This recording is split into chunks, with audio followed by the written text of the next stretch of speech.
As I said, we're looking, and you may recognize the facade behind us. Of course, the Moose Jaw Tourism office is a reproduction of the Temple Gardens, and of course, big stories in the last little while is the fact that Heather Hodgson and her friend McIver from out in BC now is Gordon McCaw is going to be talking about creating a book about this, and one of the, of course, local historians and local raconteurs of great stories, Ken Mitchell, is with us today. So welcome, Heather. Nice to have you back home. Thank you very much. And Ken, always a good time to have you on the show. Yeah. And I love your shirt. I love your shirt. You recognize this I shirt? recognize that shirt. Anybody else here from Moose Jaw? Yeah. You're from Moose Jaw? Well, it's great. You thought up the title for it, as I recall. That's right. So it was a wonderful opportunity, Heather, when I saw you doing this and I ran into you. I said, you should come on the show and talk about this. Of course, I've known you as a teacher-student from back in our days at Bushel Park together, back in the 1960s. Let's say 70s, and no, you taught me English and football. Yeah, that's right. Thank you. English, I was more successful in that area. No, you were great. Now, Ken, of course, you have a lot of resource and a lot of connection with Temple Gardens as a younger man. Maybe you went to a dance or two there? Well, I went to a lot of dances there, a lot of events there. Yeah. I was more in the roller skating period there. Yeah. We're talking about late 50s, essentially, when the arena rink burned down and there was no place and so that was the first student rebellion that I'd ever gotten into. All of the high school students in the city marched to the city police station, or city hall, I guess it was then, and said, "We need a place to roller skate. What are you gonna do?" And it caused a sensation in the town, and I think it was the Nellises that came up with, "Hey, we could do roller skating in Temple Gardens, why not?" And they set it up, and I thought, oh, they're going to destroy the floors in there, right? They had good dance floors and whatnot. I'd been to dances there, but no, they turned it into a roller skating riot, and it was the biggest success among the younger generation in Moose Jaw for quite a while, because you could do the whole circuit. You remember they had the passage under the balcony there. Peacock Alley. Yeah. Well.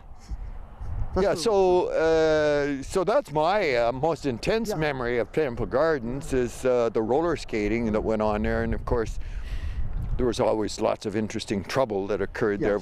You weren't allowed to drink in there, but people had a way of kind of smuggling it in when they could, or running out to their cars between dances and snacking on a beer or two.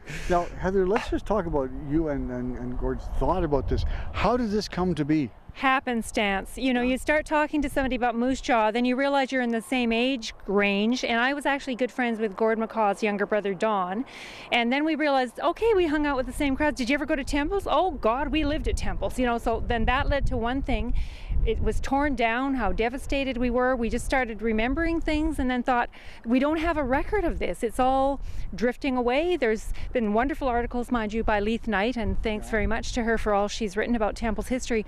But then after about the mid-60s, the history is not really recorded in a way that could be preserved securely. So we got to talking, and one thing we've got on Facebook, I will credit Gord McCaw with the idea for putting a Facebook page on there. Like within a day or two of getting on Facebook and posting it, we had 4 members. Then we had 40. Then we had 60. Now we're up to like 161 on the group page. We also have What is that page? The page is Temple Gardens Dance Hall Group.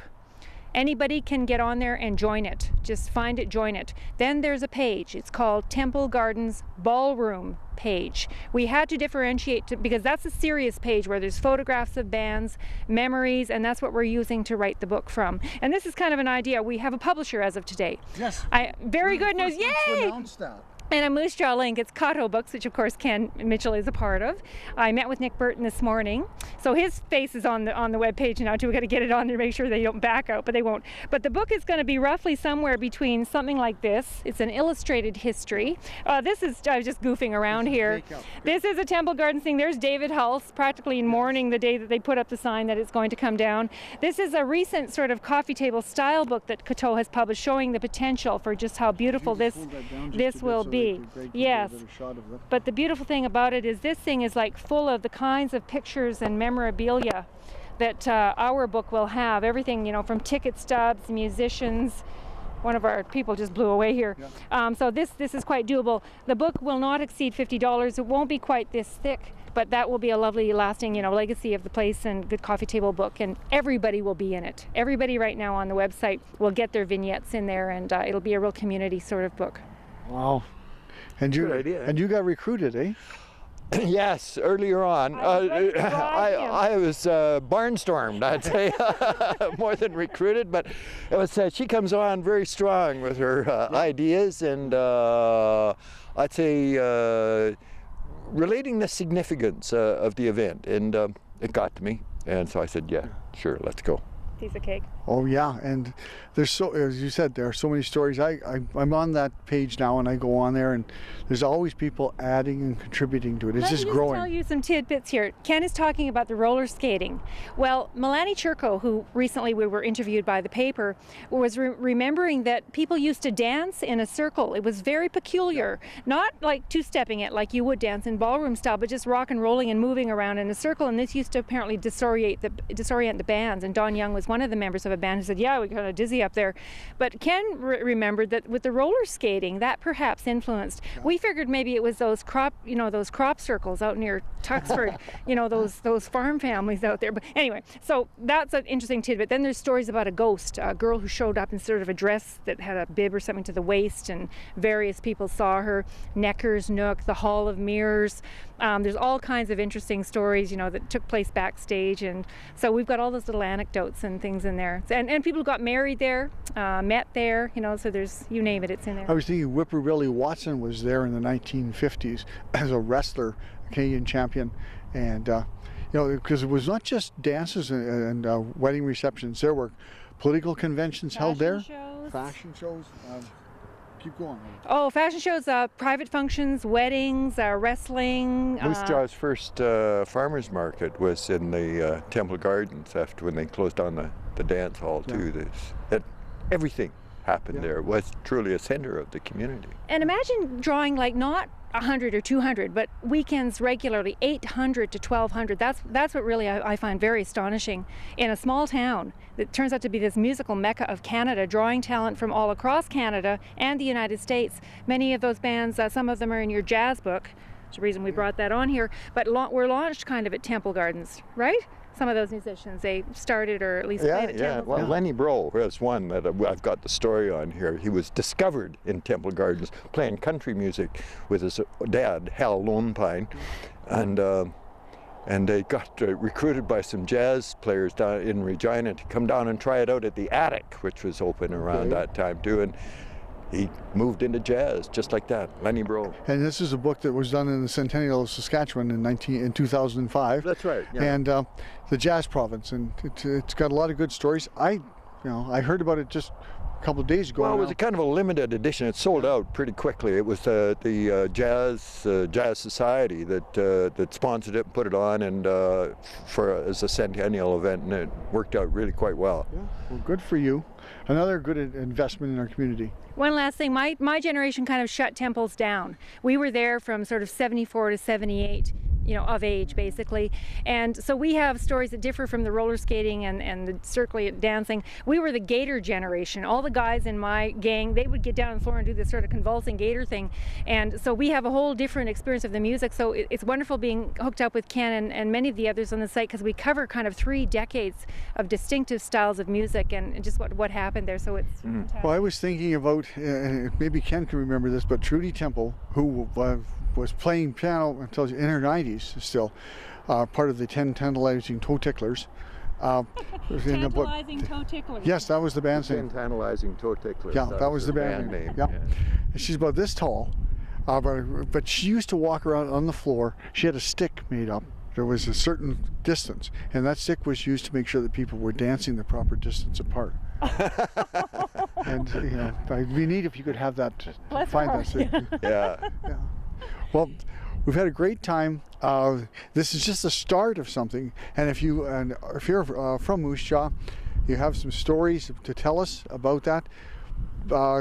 Just get your pen out now, and we're going to get some time to write this down. Here are some websites that you can contact and some phone numbers for things related to the Temple Gardens in Moose Jaw. So Heather, you ready? Sure, okay. Well, I don't think Lisa Gowdy at the Times-Herald will mind me telling you that you could call her. She'll hook you up with me by email, but I'm on Gmail, as it's called, and I'm at Heather G. Hodgson. My middle name is Grace. Don't forget the G. There's no punctuation. Or you can just go on to Facebook and look up Temple Gardens Dance Hall Group. Or connect up through one of the Facebook members to that group and get in on the conversation. You'll be surprised who you know there. And then you can also like the page. The page is Temple Gardens Ballroom page, and that's where you'll see 50 photographs of 50 bands that played there. We're still looking for photographs for some other bands. And then the stories, the vignettes, you're going to meet people you haven't seen in a long time on that page. It's quite wonderful. This is almost a community written book. It's really a lot of fun. So hopefully you'll find us. Yeah. Come and see us at Temple Gardens. Temple Gardens. For sure. Well, it's been great that you guys could take time to come down from Regina and get a chance to reconnect with your local friends, and you have so many good things. Just a short time here at the summer event that you had in the park with at the Wild Animal Park. Oh, the Wild West Show, the Real West Show, we called it. Yes. I would have to say, not entirely, but mostly successful. We couldn't do better, and that's what we plan to do next year and keep building it until we've got truly an international tourist attraction happening in the former Wild Animal Park. And there's a 10-year plan you have in place there, so 1 down, 9 to go. Yep. All right. Well, thanks very much to Heather and to Ken for being with us today.